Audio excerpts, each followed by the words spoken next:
Malayo na ang narating ng mga cellphone camera at ang ganda na ng mga kuha ng mga smartphone ngayon, lalo na yung mga flagship smartphone, at pwede mo na talaga siyang ikumpara sa mga modern DSLR at mga mirrorless camera.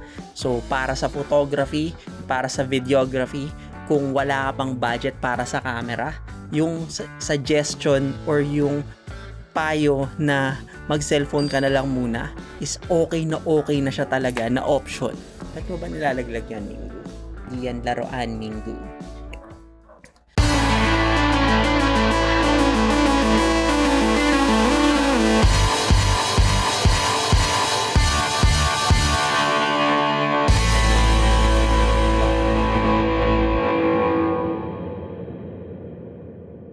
What is up guys, Hate here and welcome to another video. Minggu, wag mo ako harangan.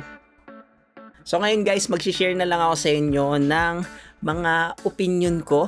So ngayon guys, mag-share na lang ako sa inyo ng inputs ko tungkol sa smartphone videography or smartphone content creation. So itong nakikita nyo mga gamit na nandito, ito na yung buong setup para makapag-vlog ka ng maganda at maayos. So cellphone lang to and this is highly recommended. So nandito na lahat ng kailangan mo to make a good quality video content. So kung pang social media or actually may gumagamit na nga nito pang yung parang indie film na gamit lang yung smartphone. So medyo may kamahalan din to kasi iPhone Kung mas preferred mo yung Android phone, so ayos din naman yon yung flagship Android phone ng kahit anong brand and very capable na rin yun. Pero gusto ko lang ipakita sa inyo kasi ngayon na etong mga gamit na nandito, sapat na to para makagawa ka talaga ng magandang content. So syempre, yung camera mo is yung cellphone or yung smartphone, in this case yung iPhone 16 Pro natin. So cellphone mismo. Tapos meron tayong mini tripod, meron tayong handle sa kanya, nilalagay natin sa kanya. Syempre meron siyang cellphone clip na ito yung magbabind sa lahat ng to. Actually kasama yung handle tsaka tong cellphone clip, ito yung magko-connect sa kanilang lahat. So meron tayo ditong mic for our audio. So this is the Holyland Lark M2. Itong mic from Holyland, pwede rin to sa camera, pero dito natin siya gagamitin. Tapos meron tayo ditong ilaw. Ito yung VL120 RGB from Ulanzi. Tapos ito yung diffuser niya. Tapos ito yung connector doon. Dahil ko bang pinagsasabi, buuin na lang natin. At ipapakita ko sa inyo yung pinaka-convenient na magandang setup pagdating sa vlogging, or at least para sa pananaw ko. So meron tayong clip from Ulanzi. Anyway, ilalagay ko na lang yung mga link nito, yung mga nandito sa video or sa description ng video na to sa baba. Though this video is not sponsored guys. So lahat ng nakikita nyo dito is binili ko. Ay hindi pala. Ito pala sinend to sa atin ng Holyland. Though hindi naman to pa rin sponsored. Well, gusto ko talagang gamitin yung mic na yan kasi maganda. So ayan, kinabit natin yung clip. Itong cellphone clip from Ulanzi, all metal to guys and may lock siya. Pwede siyang maging portrait and pwede siyang maging ganyan. So separate yung lock para maging portrait siya, tapos separate din yung lock netong mismong ito, yung sa phone. So pag nilock ko to, yan, hindi ko na siya mahila. Pag hindi siya ayan, naangat. Tapos itong handle natin, this is from Ulanzi rin, UU Rig. So aluminum siya na marami siyang mga, para siyang cheese plate. Cheese plate kasi yung tawag, yung marami siyang, yan yung mga screw. Ano ba to? 3/8 saka 1/4 inch screw. So mako-connect mo dyan yung mga kung ano-anong mga bagay. Tapos ang kagandahan dito guys, meron siyang yung cold shoe mount. Ayan tatlo.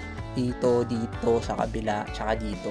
So, itong natin, cellphone clip natin, may cold shoe mount din yan. Dito sa taas, meron din siya dito sa baba, meron pa siya dito, tapos may mga 1/4 inch. Yun yung kagandahan dito sa mga produkto na to from Ulanzi.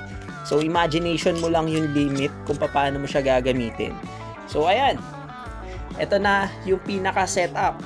So, yung mini tripod, this is from Ulanzi rin. So, hindi to sponsored So, meron na akong hawakan ngayon.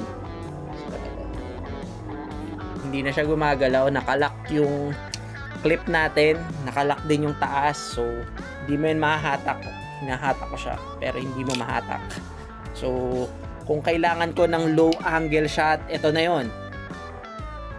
Kung kailangan ko siyang hawakan dito, yung mini tripod na rin yun. Diba? Tapos kung kailangan ko siyang ilapag, mailalapag ko siya ng stable. And since this is a ball head, so madali siyang ikot-ikutin kung paano mo siya gusto. Diba? Ayan na yung mismong setup mo. So, meron kang lower angle shot, meron kang moving angle shot, zoom in, zoom out, tapos pwede mo pa siyang hawakan as your handle. Tapos, dahil mabigat din to ng konti, yung mini tripod natin, so, nag-a-act siya as stabilizer nito pag hinawakan mo dito. Somehow mapapantay mo. Depende kung paano mo gagawin yung weight distribution, yung center of gravity. So, kung ganyan ka, kailangan mo ng weight somewhere dito banda, siguro. So, itabingi mo yung mini tripod, tapos hawakan mo siya dito. O, di ba? Pantay na. Nakikita nyo? Pantay na yung horizon. So, yung center of mass, mas stable na. Ayan. Hindi ko naman siya hawak, pero pantay na, unlike kung nandun. So, parang calibration lang. Just use your imagination na lang kung paano siya i-calibrate. Pero ayan, halos pantay na yan. Zoom in, zoom out. Yung movement ng camera, ganyan. At least pantay na siya, di ba? So, ang cool lang na ito. Tapos, ang kagandahan pa nito, guys, wait. So, ngayon, sisetapan natin siya ng mic or ng audio. So, ito, for camera talaga siya, pero pwede rin siya sa smartphone talaga. So, this is the Holyland Lark M2. So, isa lang yung gagamitin nating mic. Tapos, ito yung mismong receiver niya. So, ito yung kakabit mo dito sa phone. Pag binili mo yung combo package na itong Holyland Lark M2, may kasama siyang receiver na pang Android tsaka pang iPhone. So, yung pang iPhone, yun yung mga lumang yung iPhone, hindi ko alam yung tawag doon, yung connector nung sa iPhone. Ito, pang Android to eh. Pero dahil yung mga bagong iPhone, from iPhone 15 to iPhone 16, na siya, USB Type-C na. So, pwede na yung mga Type-C or yung pang Android devices. So, ito yung gagamitin natin. Tada! So, meron na tayong rig, meron na rin tayong audio. Ano pang kulang? Ilaw. So, ito, this is from Ulanzi. Hindi pala, kabitan natin ng modifier. So, meron siyang silicone modifier. Isa yung video natin netong Ulanzi VL120 RGB sa may pinakamaraming views dito sa channel natin.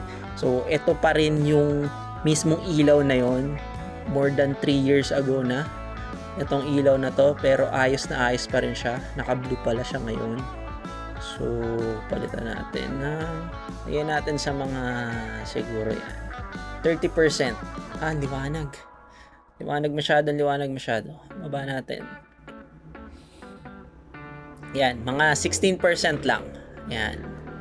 So, naiilawan ako. Tapos lalagay natin tong mount sa kanya. Tapos lalagay natin siya dito.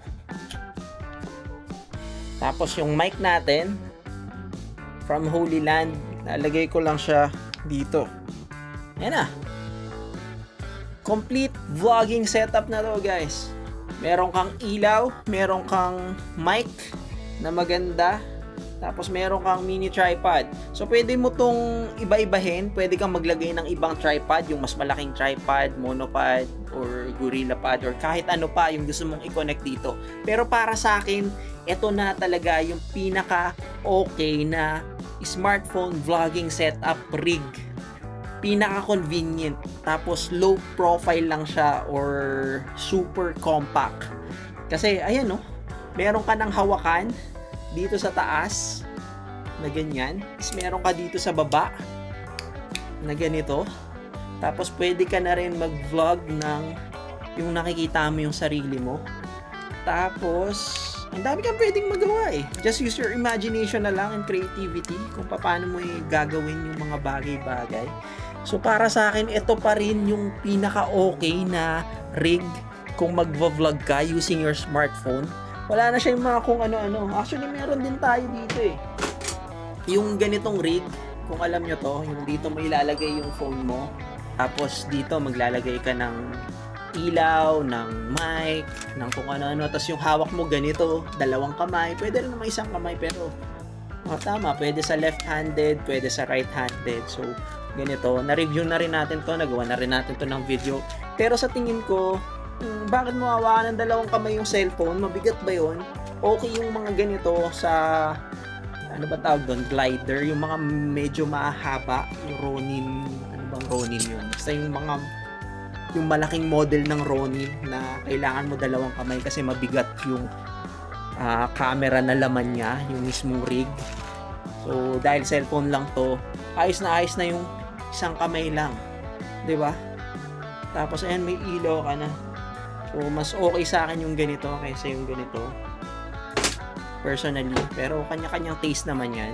So, para sa audio, siguro, gagawa tayo ng ipakita ko muna siguro sa inyo yung front camera or yung selfie camera netong cellphone, iPhone natin. So, hindi ko aayusin yung framing. Basta ko lang siya gagawin. Pero, naka Apple ProRes pa rin tayo. So, tayo ay gawin natin, iset natin ang parehas sa 24 frames, Apple ProRes. So, log file to na video. And then, 4K. Yan, 4K. So, magre-record tayo. There. So, recording na tayo dito sa ating iPhone 16 Pro. And this is just the selfie camera. So, ibabalance ko na lang or ino-normalize ko na lang sa -6 yung audio ng phone natin. I-grade ko na rin pala yung video. So, kukulayan ko na siya kasi flat to, log file ng Apple. So, 24 frames lang yan kasi 24 frames lang yung nire-record ko. So, stop muna natin. So, ihaharap ko naman siya sa akin ngayon at magre-record tayo ng yung main camera niya. So, yung buong setup natin dito sa studio natin, meron tayong ilaw dito, meron tayong ilaw dito, meron tayong condenser mic dito, meron tayong, Tascam DR60D Mark II na recorder na nandun. And yung buong setup natin para lang dito sa audio is around 30,000 siguro. Tapos meron tayong ilaw na nandito na nakapaligid. Tapos nakalagay siya sa C-stand. Tapos meron tayong camera na nandun, meron tayong monitor na nandun. Ang dami para lang makapag-setup ng ganitong maging tips video about sa photography ng mga pinaggagawa natin. And ang daming gastos. Unlike kung cellphone lang yung gagamitin mo, eto na mismo yun.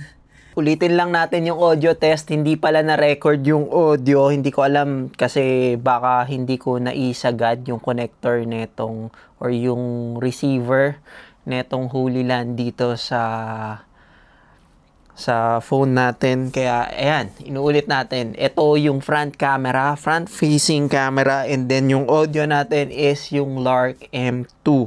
So, ito ay hindi naka-noise cancelling. So, isang press, noise cancellation. So, anong masasabi nyo sa audio quality? Test 1, 2, 3. Test 1, 2, 3. Tapos, lipat natin sa front camera. So, yan. Ngayon naman, itest natin yung front camera. Again, hindi maayos yung framing natin. Basta ko lang siya nilapag. Itetest lang natin yung audio quality. Or Mingo, wag mo ako harangan. Dito ka lang. So, ayan. So, dahil color blue, ibig sabihin, hindi naka-on yung noise cancellation. So, i-on lang natin.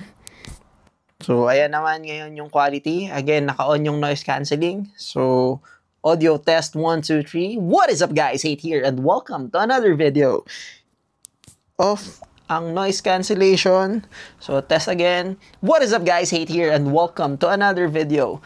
So, ayan. Anong masasabi nyo sa audio quality ng merong mic? So, maganda na rin naman and acceptable na rin naman kahit wala siyang mic. Pero, kung lalagyan mo pa ng external mic katulad ng mga kagaya nito, Holyland Lark M2, syempre, mas gaganda yung audio quality mo. Tapos, yan na talaga yung pinaka-setup or yung pinaka-optimal quality na somehow is pwede mo na siyang i-compare sa mga modern DSLR or mirrorless camera.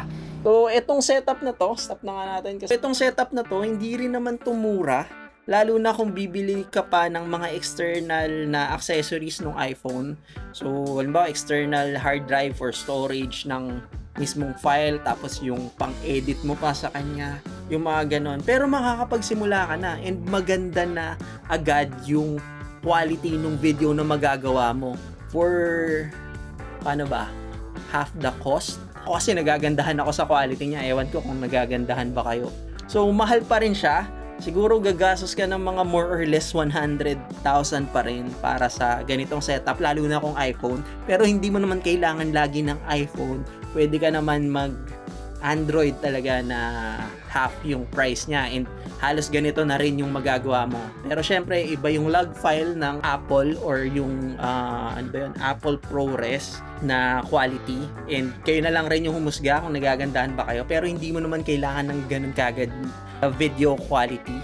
Nasa sa inyo pa rin yun kung ano yung budget nyo pagdating sa mga ganito. Ang point ko lang talaga is pwede mo nang simulan yung vlogging career mo or yung pag-vlog or pagtitake ng video, photos, pag-document ng moments gamit lang yung mga smartphone, lalo na kung iPhone yung kukunin mo, lalo na kung latest model ng iPhone yung balak mong kunin, or kung meron ka na neto, pwede ka na talagang magsimula ng vlog. Dagdagan mo na lang ng mga accessories na tulad nito. Mahal pa rin siya, halos kapresyo pa rin siya ng isang DSLR. Pero yun nga, kung meron ka ng phone or flagship na yung phone mo, pwede mo na siyang masimulan agad kasi nasa iyo na yung phone eh. And besides, yung phone or yung smartphone, hindi lang naman kasi siya camera, phone siya talaga. So, hindi siya katulad ng camera na pag binili mo is specific purpose lang talaga yung paggagamitan mo sa kanya to take photos and to capture moment, to take videos or to make content. Unlike sa phone na maraming bagay pa yung pwede mong gawin sa kanya. Tapos, lagi mo pa siyang ginagamit araw-araw. Kaya, medyo sulit na rin or siguro na-justify na rin kung bakit mahal yung mga flagship phone. So, di ba? Ito na yung buong rig or buong setup mo para makapag-take ka ng maayos na vlog content or pang-document mo sa sarili mo. By the way, yung mga gamit na nandito, yung mga naipakita ko sa inyo, ilalagay ko na lang yung link nila sa baba kung gusto nyo makita yung details or kung gusto nyo makita yung presyo. So yun guys, dito na muna natin tatapusin tong video na to and abangan nyo na lang yung mga adventure at vlogging content natin gamit tong cellphone camera or itong iPhone 16 natin. Kasi nga maraming mga lugar na bawal ang camera pero pwede ang smartphone.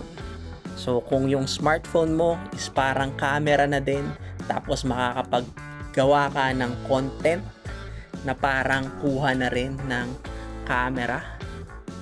So di ba? Why not? Sulit na talaga yung mga smartphone. Flagship smartphone. So yun guys, dito na muna natin tatapusin tong video na to. Thank you for watching and please don't forget to like and subscribe kung hindi pa kayo nakasubscribe. Once again, my name is Hate. See you in the next video. Mabuhay!